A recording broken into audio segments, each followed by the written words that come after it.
always had great cameras, but the cameras in the iPhone 6 and the iPhone 6 Plus are getting a lot of buzz. In my testing, I've gotten some impressive results, but I wanted to know how good these cameras really are. So I shipped them off to New York Times photographer and Pulitzer Prize winner Todd Heisler, and he'll let us know if it's all hype and maybe give us some tips for how to get the most out of the new iPhone cameras. Top that, Pulitzer Prize guy. So when they asked me to check out the new iPhone 6 camera, I did as little research as possible on it because I wanted to see how it worked right out of the box. I also wanted to get a sense for how intuitive some of the new functions are. They've made several predictable changes. Better autofocus, bigger screen, and the image quality continues to improve. But there are a couple of key elements that I think really stand out. The iPhone 6 Plus goes a step further and adds optical image stabilization. But I was happy enough with the 6 and found the size easier to use.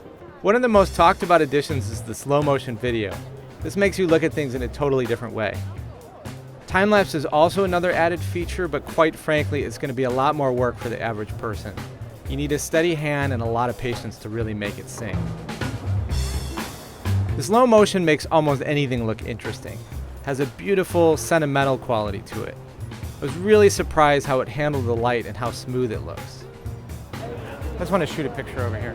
One of the biggest limits in most smartphone cameras is the lack of exposure control.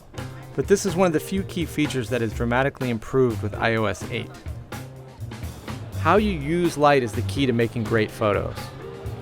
Previous iPhone cameras had an exposure lock, but it was limiting. The new camera has a little slider that allows you to really fine-tune the exposure. It also works while you're rolling video. Give me the finger. In addition, there are many more tools available to process and tone the images for the look I want. It now enables you to fine-tune the image using light, exposure, contrast, and color. With all these features built in, I don't have to use a third-party app. Thanks, man. The camera on the new iPhone 6 is getting closer to something I would rely on more often, but it still has its limitations. It's frozen. One thing I've learned as a professional, though, is that every camera has limitations. The trick is how you learn to deal with them.